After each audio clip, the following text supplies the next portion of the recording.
ओ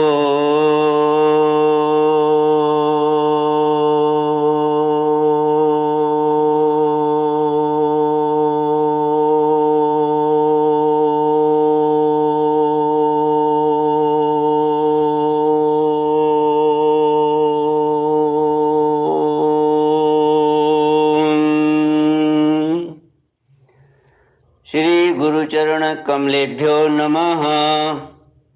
श्री गणेशाय नमः। श्री सरस्वत्यै नमः। श्री विष्णवे नमः। श्री कृष्ण गोविंद हरे मुरारे, हे नाथ नारायण वासुदेव, हे नाथ नारायण वासुदेव, हे नाथ नारायण वासुदेव। श्री कृष्ण गोविंद हरे मुरारे, हे नाथ नारायण वासुदेव। ओम नमो भगवते वासुदेवाय। ओम नमो भगवते वासुदेवाय।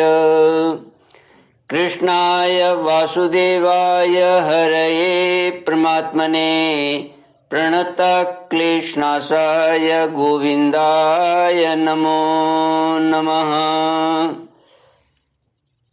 सच्चिदानन्दरूपाय विश्वोत्पत्त्यादिहेतवे तापत्रयविनाशाय श्रीकृष्णाय वयं नमः। सच्चित आनंद स्वरूप परमात्मा जो सृष्टि के उत्पत्ति, पालन और संहार करता है तथा जीवों के आध्यात्मिक, आदि दैविक, आदि भौतिक तापों को नष्ट करने वाले हैं, अर्थात जीवों के मानसिक, शारीरिक और भौतिक दुखों को दूर करने वाले हैं, उन श्री कृष्ण भगवान को हम नमस्कार करते हैं। श्री कृष्ण गोविंद हरे मुरारे, हे नाथ नारायण वासुदेव। श्रीमद् भागवत प्रथम स्कंद अष्टादशोऽध्याय श्लोक 24 से। सूत उवाच एकदा धनुरुद्यम्य विचरन् मृगयां वने, मृगाननुगतः श्रान्तः क्षुधितस्त्रिषुतो भृशम्, जलाशयमचक्षाण प्रविवेश तमाश्रमम्, ददर्श मुनिमासीनं शान्तं मीलितलोचनम्। श्रीमद्भागवत प्रथम स्कंद 18वां अध्याय श्लोक 24 से। राजा परीक्षित को श्रृंगी ऋषि का शाप। सूजी कहते हैं, सौनक आदि ऋषियों, एक दिन राजा परीक्षित धनुष लेकर वन में शिकार खेलने गए हुए थे। हरिणों के पीछे दौड़ते दौड़ते हुए थक गए और उन्हें बड़े जोर की भूख और प्यास लगी। जब कहीं उन्हें कोई जलाशय नहीं मिला, तब वे पास के एक ऋषि के आश्रम में घुस गए। उन्होंने देखा कि वहाँ आंखें बंद करके शांत भाव से एक मुनि आसन पर बैठे हुए हैं। इंद्रिय, प्राण, मन और बुद्धि के निरुद्ध हो जाने से वे संसार से ऊपर उठ गए थे। जागृत, स्वप्न, सुषुप्ति तीनों अवस्थाओं से रहित निर्विकार ब्रह्म रूप तुरीय पद में वे स्थित थे। उनका शरीर बिखरी हुई जटाओं से और कृष्ण मृग चर्म से ढका हुआ था। राजा परीक्षित ने ऐसी ही अवस्था में उनसे जल मांगा, क्योंकि प्यास से उनका गला सूखा जा रहा था। जब राजा को वहां बैठने के लिए तिनके का आसन भी न मिला, किसी ने उन्हें भूमि पर भी बैठने को न कहा। अर्घ्य और आदर भरी मीठी बातें तो कहाँ से मिलती। तब अपने को अपमानित सा मानकर वे क्रोध के बस में हो गए। सौनक जी, वे भूख प्यास से छटपटा रहे थे, इसलिए एकाएक उन्हें ब्राह्मण के प्रति ईर्ष्या और क्रोध हो आया। उनके जीवन में इस प्रकार का यह पहला ही अवसर था। वहाँ से लौटते समय उन्होंने क्रोधवश धनुष की नोक से एक मरा सांप उठाकर ऋषि के गले में डाल दिया और अपने राजधानी में चले आए। उनके मन में यह बात आई कि इन्होंने जो अपने नेत्र बंद कर रखे हैं, सो क्या वास्तव में इन्होंने अपनी सारी इंद्रिय वृत्तियों का निरोध कर लिया है, अथवा इन राजाओं से हमारा क्या प्रयोजन है। यूं सोचकर इन्होंने झूठ मूठ समाधि का ढोंग रच रखा है। श्री कृष्ण गोविंद हरे मुरारे, हे नाथ नारायण वासुदेव। उन शमीक मुनि का पुत्र बड़ा तेजस्वी था। वह दूसरे ऋषि कुमारों के साथ पास ही खेल रहा था। जब उस बालक ने सुना कि राजा ने मेरे पिता के साथ दुर्व्यवहार किया है, तब वह इस प्रकार कहने लगा, ये नरपति कहलाने वाले लोग उच्छिष्ट भोजी कौवे के समान संड मुशंड होकर कितना अन्याय करने लगे हैं। ब्राह्मणों के दास होकर भी ये दरवाजे पर पहरा देने वाले कुत्तों के समान अपने स्वामी का ही तिरस्कार करते हैं। ब्राह्मणों ने क्षत्रियों को अपना द्वारपाल बनाया है। उन्हें द्वार पर रहकर रक्षा करनी चाहिए। घर में घुसकर स्वामी के बर्तनों में खाने का उन्हें अधिकार नहीं है। अतएव उन मार्गगामियों के शासक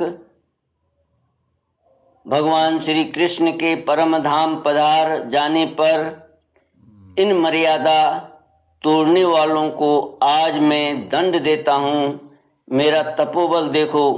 अपने साथी बालकों से इस प्रकार कहकर क्रोध से लाल लाल आंखों वाले उस ऋषि कुमार ने कौशिकी नदी के जल से आचमन करके अपने वाणी रूपी वज्र का प्रयोग किया। कुलांगार परीक्षित ने मेरे पिता का अपमान करके मर्यादा का उल्लंघन किया है, इसलिए मेरी प्रेरणा से आज के 7वें दिन उसे तक्षक सर्प डस लेगा। इसके बाद वह बालक अपने आश्रम पर आया और अपने पिता के गले में सांप देकर उसे बड़ा दुख हुआ तथा वह धाड़ मारकर रोने लगा। विप्रवर सौनक जी, शमीक मुनि ने अपने पुत्र का रोना चिल्लाना सुनकर धीरे धीरे अपनी आंखें खोली और देखा कि उनके गले में एक मरा सांप पड़ा हुआ है। उसे फेंक कर उन्होंने अपने पुत्र से पूछा, बेटा तुम क्यों रो रहे हो? किसने तुम्हारा अपकार किया है? उनके इस प्रकार पूछने पर बालक ने सारा हाल कह दिया। ब्रह्म ऋषि शमीक ने राजा के शाप की बात सुनकर अपने पुत्र का अभिनंदन नहीं किया। उनकी दृष्टि में परीक्षित शाप के योग्य नहीं थे। उन्होंने कहा, ओह मूर्ख बालक, तूने बड़ा पाप किया। खेद है कि उनकी थोड़ी सी गलती के लिए तूने उनको इतना बड़ा दंड दिया। तेरी बुद्धि अभी कच्ची है। तुझे भगवत स्वरूप राजा को साधारण मनुष्यों के समान नहीं समझना चाहिए, क्योंकि राजा के दुस्सह तेज से सुरक्षित और निर्भय रहकर ही प्रजा अपना कल्याण संपादन करती है। जिस समय राजा का रूप धारण करके भगवान पृथ्वी पर नहीं दिखाई देंगे, उस समय चोर बढ़ जाएंगे और आरक्षित भेड़ों के समान एक क्षण में ही लोगों का नाश हो जाएगा। राजा के नष्ट हो जाने पर धन आदि चुराने वाले चोर जो पाप करेंगे, उसके साथ हमारा कोई संबंध न होने पर भी वह हम पर भी लागू होगा, क्योंकि राजा के न रहने पर लुटेरे बढ़ जाते हैं और वे आपस में मार पीट गाली गलौज करते हैं। साथ ही पशु स्त्री और धन संपत्ति भी लूट लेते हैं। उस समय मनुष्यों का वर्णाश्रम आचार युक्त वैदिक आर्य धर्म लुप्त हो जाता है। अर्थ लोभ और काम वासना के विवश होकर लोग कुत्तों और बंदरों के समान वर्ण संकर हो जाते हैं। सम्राट परीक्षित तो बड़े ही यशस्वी और धर्म धुरंधर हैं। उन्होंने बहुत से अश्वमेध यज्ञ किए हैं और वे भगवान के परम प्यारे भक्त हैं। वे ही राजऋषि भूख प्यास से व्याकुल होकर हमारे आश्रम पर आए थे। वे शाप के योग्य कदापि नहीं हैं। इस नासमझ बालक ने हमारे निष्पाप सेवक राजा का अपराध किया है। सर्वात्मा भगवान कृपा करके इसे क्षमा करें। भगवान के भक्तों में भी बदला लेने की शक्ति होती है,